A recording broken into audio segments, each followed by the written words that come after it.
আসসালামু আলাইকুম। আজ 21 মে 2024। শুরু করছি চেঞ্জ টিভি প্রতিদিনের গল্প অনুষ্ঠান। দর্শক, আপনাদের সঙ্গে রয়েছি আমি আবিদ আজম। শুরুতেই সংবাদ শিরোনাম। ইরানের নতুন প্রেসিডেন্টকে কেন মৃত্যুদূত মনে করে আমেরিকা? কেন নিরাপত্তা নিয়ে উদ্বিগ্ন পুতিন ও এরদোয়ান? প্রেসিডেন্টের মৃত্যুর পর যা হতে পারে ইরানে। এবার বিস্তারিত। মোহাম্মদ মোকবের দেজফুলি। হেলিকপ্টার দুর্ঘটনায় ইরানের প্রেসিডেন্ট ইব্রাহিম রাইসির মৃত্যুর পর ভাইস প্রেসিডেন্ট মোকবেরকে স্থলাভিষিক্ত করা হয়েছে। নির্বাচনের আগ পর্যন্ত অর্থাৎ সামনের 2 মাস তিনি ইরানের অন্তর্বর্তীকালীন প্রেসিডেন্টের দায়িত্বে থাকবেন। ইরানের সর্বোচ্চ নেতা এই সিদ্ধান্ত নিয়েছেন। দেশটির সংবিধান অনুযায়ী আগামী 50 দিনের মধ্যে ইরানের প্রেসিডেন্ট নির্বাচন অনুষ্ঠিত হবে। ইব্রাহিম রাইসির প্রথম ডেপুটি হওয়ার আগে মোহাম্মদ মোকবের দেজফুলি প্রায় 15 বছর ধরে এক্সিকিউটিভ স্টাফ অব ফরমান ইমামের প্রধান ছিলেন, যা ইসলামী প্রজাতন্ত্রটির অন্যতম ধনী অর্থনৈতিক প্রতিষ্ঠান। এই সদর দফতর সরাসরি ইসলামী প্রজাতন্ত্রের সর্বোচ্চ নেতার তত্ত্বাবধানে কাজ করে এবং কোনো প্রতিষ্ঠানের কাছে তারা দায়বদ্ধ নয়। মোহাম্মদ মোকবের সুপরিচিত নেতাদের সাথে প্রতিযোগিতা করে ভাইস প্রেসিডেন্ট নিযুক্ত হন। এরপর তিনি দেশটির রেসিস্ট্যান্স ইকোনমি হেডকোয়ার্টারের প্রধানের দায়িত্ব নেন। তার কাজ ছিল দেশটির অর্থনৈতিক পরিস্থিতি ঢেলে সাজানো, যদিও এই পদে তার সফলতার কোনো তথ্য পাওয়া যায়নি। মোহাম্মদ মোকবের দেজফুলি 1955 সালের জুলাই মাসে ইরানের খুজেস্তান প্রদেশের দেজফুল শহরে জন্মগ্রহণ করেন। তিনি বেশ ধার্মিক পরিবারে বেড়ে ওঠেন এবং তার বাবা শেখ আব্বাস মোকবার ছিলেন একজন ধর্মপ্রচারক এবং ধর্মগুরু। একসময় তিনি দেজফুলের অস্থায়ী ইমাম ছিলেন। মোহাম্মদ মোকবার তার প্রাথমিক এবং হাই স্কুল শিক্ষা সম্পন্ন করেছেন দেজফুল এবং আহভাজ শহর থেকে, এবং ইরানি মিডিয়ার দেয়া তথ্য অনুযায়ী তিনি ইলেকট্রিক্যাল ইঞ্জিনিয়ারিংয়ে স্নাতক ডিগ্রি, ম্যানেজমেন্টে স্নাতকোত্তর ডিগ্রি এবং management and economic development planning বিষয়ে ডক্টরেট সম্পন্ন করেছেন। তিনি আন্তর্জাতিক আইনেও পিএইচডি করেছেন।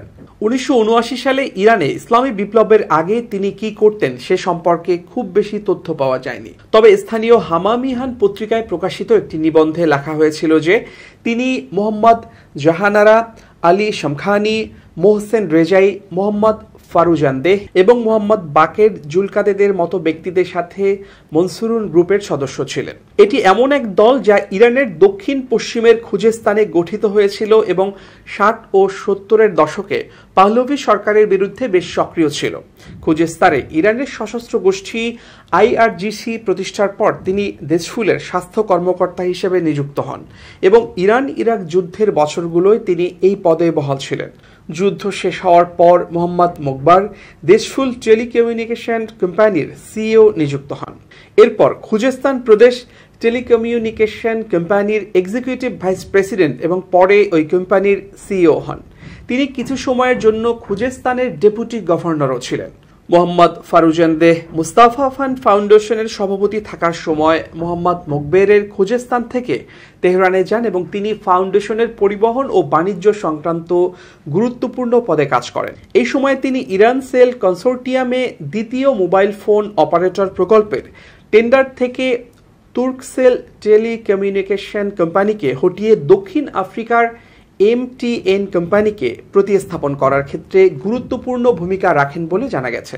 পরে তিনি ইরান সেলের পরিচালনা পর্ষদের ভাইস চেয়ারম্যান হিসেবে নিযুক্ত হন।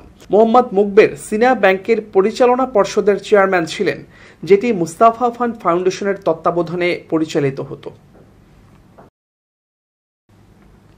ইরানের নতুন প্রেসিডেন্ট মোহাম্মদ মোকবের দেজফুলি মূলত একজন দক্ষ অর্থ ব্যবস্থাপক। 2021 সালের জানুয়ারিতে মার্কিন পররাষ্ট্র দপ্তর যখন ফরমান ইমামের নির্বাহী সদর দপ্তরের তৎকালীন প্রধান মোহাম্মদ মোকবেরের উপর নিষেধাজ্ঞা আরোপ করে, তখন তারা এই সদর দপ্তরকে একটি ব্যবসায়িক মৃত্যুদূত হিসেবে বর্ণনা করেছিল, কারণ এই প্রতিষ্ঠানটি ইরানের অর্থনীতির প্রায় প্রতিটি ক্ষেত্রে যেমন জ্বালানি, টেলিযোগাযোগ এবং আর্থিক সেবায় ভূমিকা রাখে। ইসলামী প্রজাতন্ত্র ইরানের সর্বোচ্চ নেতা আলী খামেনি তাকে 2006 সালের জুলাই মাসে ফরমান ইমামের নির্বাহী সদর দপ্তরের প্রধান হিসেবে নিয়োগ দেওয়ার পর ইরানের সরকারের নীতি নির্ধারক মহল আর্থিক ও অর্থনৈতিক দপ্তরগুলোতে তার বিশাল অবস্থান তৈরি হয়। এই সদর দপ্তরটি তৎকালীন নেতা রুহুল্লাহ খোমেনি তার মৃত্যুর 1 মাস আগে 1989 সালের মে মাসে প্রতিষ্ঠা করেছিলেন। ইরানের এই নেতা মারা যাওয়ার পর ইসলামী বিপ্লবের পরে বাজেয়াপ্ত হওয়া সম্পত্তিসহ সব সম্পদ ব্যবস্থাপনার দায়িত্ব গ্রহণ করে নির্বাহী সদর দপ্তর। এই সদর দপ্তর পরিচালিত হয় ইসলামী প্রজাতন্ত্রের নেতার তত্ত্বাবধানে এবং এই প্রতিষ্ঠানটি অন্য কারো কাছে দায়বদ্ধ নয়। এটি একটি বিশাল অর্থনৈতিক প্রতিষ্ঠানে পরিণত হয়, যার ফলে সম্ভাব্য প্রতিটি ক্ষেত্রে তাদের কার্যক্রমের পরিধি প্রসারিত হতে থাকে। নির্বাহী কমান্ড সদর দপ্তরের সম্পদের বিভিন্ন হিসাব রয়েছে। 2013 সালে রয়টার্স নিউজ এজেন্সি একটি অনুসন্ধানী প্রতিবেদনে নির্বাহী সদর দপ্তরকে একটি বিশাল অর্থনৈতিক সাম্রাজ্য বলে অভিহিত করেছিল এবং সেই সময়ে এর সম্পদের মূল্য ধরা হয়েছিল প্রায় $95 বিলিয়ন। পশ্চিমাদের মতে নির্বাহী সদর দপ্তর একটি মাফিয়া সিস্টেম দ্বারা পরিচালিত হয়। বর্তমানে তেল, গ্যাস, পেট্রোকেমিক্যাল, কৃষি শিল্প, খনি, ওষুধ এবং নির্মাণের মতো বিভিন্ন কোম্পানির মালিকানা এবং বারকাত ফাউন্ডেশন এই প্রতিষ্ঠানটির অধীনে পরিচালিত হয়। বারকাত নলেজ ফাউন্ডেশন অ্যান্ড ইনস্টিটিউট হল সদর দপ্তরের একটি শাখা, যা মোহাম্মদ মুকবেরের সভাপতিত্বে প্রতিষ্ঠিত হয়। বারকাত নলেজ বেসড ইনস্টিটিউটকে ফরমান ইমামের নির্বাহী সদর দপ্তরের সাইবার এবং তথ্য প্রযুক্তি সংক্রান্ত বিষয়ক একটি কেন্দ্র হিসেবে শনাক্ত করেছে মার্কিন পররাষ্ট্র মন্ত্রণালয় এবং এর বিরুদ্ধে নিষেধাজ্ঞাও দিয়েছে। সদর দপ্তরে তার মেয়াদের শেষ বছরগুলো এবং করোনা মহামারীর সময়ে মোহাম্মদ মুকবেরের নাম গণমাধ্যমে উঠে আসে, কারণ তিনি কোভিড-19 টিকা অভ্যন্তরীণভাবে উৎপাদনের প্রকল্প হাতে নিয়েছিলেন, যা বারকাত ফাউন্ডেশনের তত্ত্বাবধানে বাস্তবায়িত হয়েছিল। ইরান সরকারের অন্যতম শক্তিশালী আর্থিক প্রতিষ্ঠানের প্রধান হওয়া সত্ত্বেও জনসাধারণের মধ্যে তার নাম কম পরিচিত ছিল। ইরানের নেতার সমর্থনে ভ্যাকসিন উন্নয়ন প্রকল্প কভু ইরান বারকাত একটি গুরুত্বপূর্ণ এবং মর্যাদাপূর্ণ প্রকল্প হয়ে ওঠে এবং বিতর্কেরও জন্ম দেয়।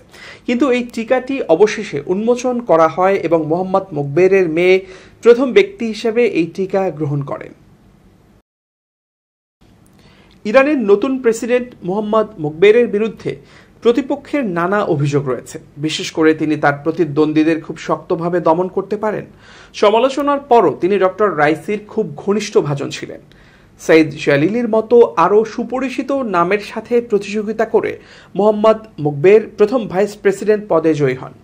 ফরমান ইমামের সদর দপ্তরে তিনি যেমন প্রধান ছিলেন, তেমনি তিনি রেসিস্ট্যান্স ইকোনমিক কমান্ড স্টাফের প্রধান হয়ে ওঠেন। প্রথম কয়েক মাস তিনি আধিপত্যকে দাবিয়ে রাখতে এবং অর্থনৈতিক সিদ্ধান্ত থেকে প্রতিযোগীদের দূরে রাখার চেষ্টা করেন। তাদের মধ্যে সবচেয়ে আলোচিত ছিলেন মোহসেন রেজাই, যিনি নির্বাচনে ইব্রাহিম রাইসির প্রতিপক্ষ ছিলেন। তিনি বিভিন্ন তত্ত্ব এবং অর্থনৈতিক সমাধানের মাধ্যমে ইরানের পরিস্থিতি উন্নয়নের চেষ্টা করেছিলেন। নতুন প্রেসিডেন্ট ডক্টর রাইসি রেজাইকে সরকারের অর্থনৈতিক ডেপুটি হিসেবে নিয়োগ করে, কিন্তু শিগগিরই এই ডেপুটিকে অর্থনৈতিক কমিশনের গঠন প্রক্রিয়া থেকে সরিয়ে দেয়া হয়। এভাবে কার্যত তাকে সিদ্ধান্ত গ্রহণের ক্ষেত্র থেকেই সরিয়ে দেয়া হয়েছিল। অনেকেই মনে করেন এর পেছনে মোহাম্মদ মুকবেরের হাত রয়েছে, যিনি নির্বাহী স্টাফের প্রধান থাকাকালীন সর্বোচ্চ ক্ষমতাধরদের সাথে ঘনিষ্ঠ সম্পর্ক গড়ে তুলেছিলেন। কিন্তু ইব্রাহিম রাইসির প্রশাসন ক্ষমতায় আসার 1 বছর পার হওয়ার আগেই তিনি নানা বিতর্কের মুখে পড়েন। রাজনৈতিক প্রতিদ্বন্দ্বিতা এবং নির্বাচনী প্রতিশ্রুতি সত্ত্বেও অর্থনৈতিক পরিস্থিতির অবনতির কারণে কট্টরপন্থীদের মধ্যে অসন্তোষ দেখা দেয়। তারা ইব্রাহিম রাইসিকে হুঁশিয়ার করেন যেন মোহাম্মদ মুকবেরের কর্তৃত্ব সীমিত করা হয়, আবার অনেকে তাকে অপসারণ করতে বলেন। 2022 সালের জুলাই মাসে 11তম পার্লামেন্টের সদস্য বা স্টেবিলিটি ফ্রন্টের সদস্য জাভেদ কারিমি কুদ্দুসি তার টুইটার অ্যাকাউন্টে লিখেছিলেন, এই পদের জন্য প্রয়োজনীয় যোগ্যতা মুকবেরের নেই এবং তিনি সতর্ক করে বলেছিলেন যে তিনি এই অবস্থানে 1 ঘন্টা থাকাও বড় ক্ষতি। এর আগে কট্টরপন্থী মিডিয়া আন্দোলনকর্মী মোহাম্মদ মোহাজেরি স্থানীয় ইতেমাদ পত্রিকায় রাইসি সরকারের নেপথ্যে মোহাম্মদ মুকবেরের ভূমিকা বর্ণনা করতে গিয়ে বলেন, রাজনৈতিক বুদ্ধিমত্তার সাথে তিনি এমন ভাব করেন যে রাইসি সরকারের অদক্ষতার বিষয়গুলো খুব গুরুত্বের সাথে নেওয়া হচ্ছে, কিন্তু তিনি আসলে গা করেন না। অনেকটা এমন যে সমুদ্রে নামবে কিন্তু শরীর ভিজবে না। কিন্তু এসব সমালোচনায় কোনো লাভ হয়নি, বরং 2022 সালের শাহরিভার শহরে মোহাম্মদ মুকবের ইসলামী প্রজাতন্ত্র ইরানের নেতার আদেশে এক্সপিডিয়েন্সি কাউন্সিলের সদস্য হন এবং ইব্রাহিম রাইসি তাকে নিয়ে কোনো সমালোচনায় কান দেননি। একই বছরের জানুয়ারিতে 3 শক্তিধর প্রধানের বৈঠকে মোহাম্মদ মুকবেরকে অংশ নিতে দেখা যায়, যা এক বিরল ঘটনা। ওই সভায় তার উপস্থিত থাকার ছবি প্রকাশ করা হয়, যেটিকে তার সমালোচকদের জন্য একটি বার্তা বলে মনে করেন অনেকে। সেই সময় থেকে ইরানের অর্থনীতিতে অস্থিরতা সত্ত্বেও প্রথম ভাইস প্রেসিডেন্ট পদে মোহাম্মদ মোকবার বহাল রয়েছেন। ইরানের প্রেসিডেন্টের মৃত্যুর সাথে সাথে মোহাম্মদ মোকবেরের একটি নতুন এবং অপ্রত্যাশিত দায়িত্ব পেয়েছেন, যা আগামী নির্বাচন অনুষ্ঠান এবং পরবর্তী প্রেসিডেন্ট নিয়োগ না হওয়া পর্যন্ত অব্যাহত থাকবে। তিনি এখন ইসলামী প্রজাতন্ত্র ইরান সরকারের অন্তর্বর্তী প্রধান। ইরানের প্রেসিডেন্ট ডক্টর ইব্রাহিম রাইসির মৃত্যুর পর বিশেষভাবে সতর্কতা অবলম্বন করেছেন রাশিয়ার প্রেসিডেন্ট পুতিন এবং তুরস্কের প্রেসিডেন্ট এরদোয়ান। এই দুই নেতার সঙ্গে ডক্টর রাইসির খুবই ঘনিষ্ঠ সম্পর্ক ছিল। দুর্ঘটনার পর রাইসিকে ভাই হিসেবে অভিহিত করেছেন এরদোয়ান। অন্যদিকে পুতিন তার দেশের ইরানি রাষ্ট্রদূতকে ডেকে পুরো ঘটনার বিস্তারিত বিবরণ শুনেছেন। এরপর নিরাপত্তা বাহিনীকে নির্দেশ দিয়েছেন নিজের নিরাপত্তা আরও জোরদার করার জন্য। ইরানের সদ্য দায়িত্ব নেওয়া অন্তর্বর্তী প্রেসিডেন্ট মোহাম্মদ মোকবেরকে ফোন করেছেন রাশিয়ার প্রেসিডেন্ট ভ্লাদিমির পুতিন। রুশ প্রেসিডেন্টের দপ্তর ক্রেমলিনের পক্ষ থেকে এই তথ্য নিশ্চিত করা হয়েছে। ফোনালাপে হেলিকপ্টার দুর্ঘটনায় নিহত প্রেসিডেন্ট ইব্রাহিম রাইসিকে একজন নির্ভরযোগ্য অংশীদার বলে অভিহিত করেছেন পুতিন। রাইসিকে একজন অসাধারণ রাজনীতিবিদ এবং রাশিয়ার সত্যিকারের বন্ধু হিসেবে আখ্যা দিয়েছেন তিনি। দুই নেতা রাশিয়া ইরানের সম্পর্ক আরও শক্তিশালী করার অঙ্গীকার করেছেন। এর আগে ইব্রাহিম রাইসির মৃত্যুতে শোক জানান রাশিয়ার প্রেসিডেন্ট ভ্লাদিমির পুতিন। 2022 সালে ইউক্রেনে রাশিয়ার হামলার সময় থেকেই মস্কোর গুরুত্বপূর্ণ সামরিক সহযোগী হয়ে উঠেছে ইরান। এদিকে তুরস্কের প্রেসিডেন্ট এই ঘটনায় দেশটির গোয়েন্দা সংস্থা MITকে সজাগ ও সতর্ক থাকার নির্দেশ দিয়েছেন। পাশাপাশি তিনি মোসাদের ব্যাপারেও অনুসন্ধান অব্যাহত রাখার আদেশ দিয়েছেন। একটি সূত্র বলছে, তুরস্কের প্রেসিডেন্ট তার ঘনিষ্ঠজনদের বলেছেন ইসরায়েল গাজা ধ্বংস করতে পারলে এরপর তুরস্কের দিকে হাত বাড়াবে। সুতরাং তাদের তৎপরতা সম্পর্কে আরও তথ্য জানতে নিজের দেশের গোয়েন্দাদের বিশেষ নির্দেশ দিয়েছেন।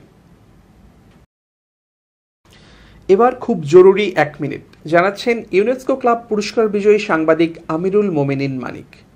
খুব জরুরি 1 মিনিটে প্রত্যেককে আমন্ত্রণ। অনেক সময়ই আমরা বলে থাকি যে আমি কি করব আপনি বলে দিন। এটা কখনোই বলবেন না।